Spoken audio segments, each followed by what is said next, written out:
In this video, we're going to discuss the spinner behavior. Now, that's not to be confused with spin. That's a different behavior, and I have covered that in a previous video. You'll want to look at motion behaviors if you just want something to spin in a benign way. But in this case, spinner is more like a dangerous object that's spinning around, and it can impact with the player and hurt the player.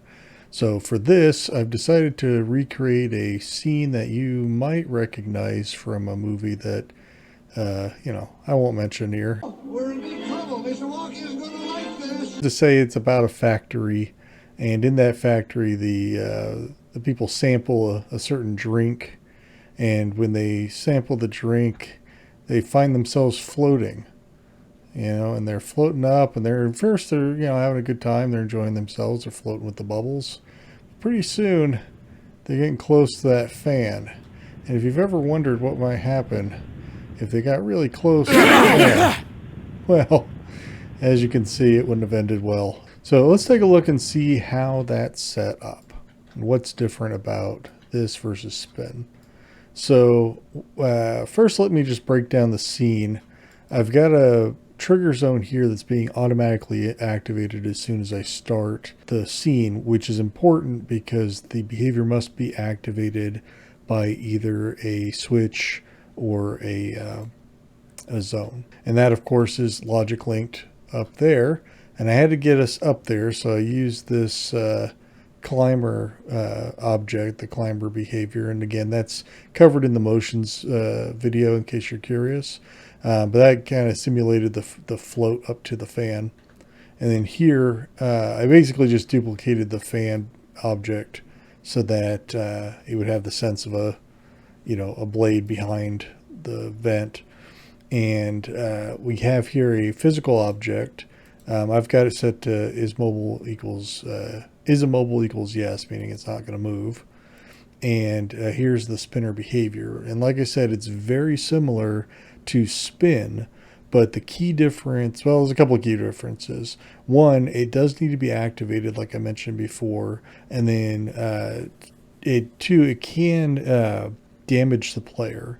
And so I had to sort of dial in that damage range to see, well, just how close do I need to get in order for it to seem like I got hit by the fan. And as you saw, it's pretty effective once you're in range. The acceleration, really, what I noticed is that it starts off really slow and builds up speed over time. And so what I did was I just bumped it up until I got to a point where it was pretty fast right off the bat. And then I bumped up the speed of the fan as well so that, it seemed like it had been going the entire time. That's what I was going for. In your case, you might say, well, I want this to be more like a trap, and I want that trap to activate slowly, give the player time to react. It's up to you, but this is what fit well for my scene. We have some of the same features in this behavior as we do the spin behavior, in that it can spin either anti-clockwise or counterclockwise. It can spin on all three axes, or just one axis or two axes, whichever combination you want. I will just remind you that the green is the y-axis, so that means it's spinning around this way.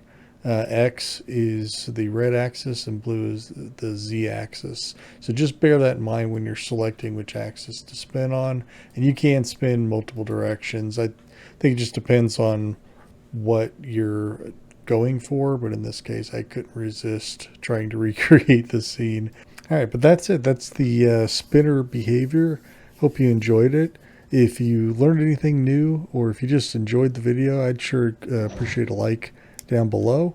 If you're new to the channel, or if you just haven't subscribed yet, I don't know what you're waiting for. We're going to have new videos all the time. We're going to go through all of the behaviors, so don't miss out. Be sure to click the subscribe button below. And if you'd like a notification for whenever I post new videos, just click the bell icon. That's going to help you out. It's going to give you a notification anytime a new video is posted. But that's it. Thanks so much for watching all the way through. I really appreciate it, and I'll see you in the next one. Bye for now.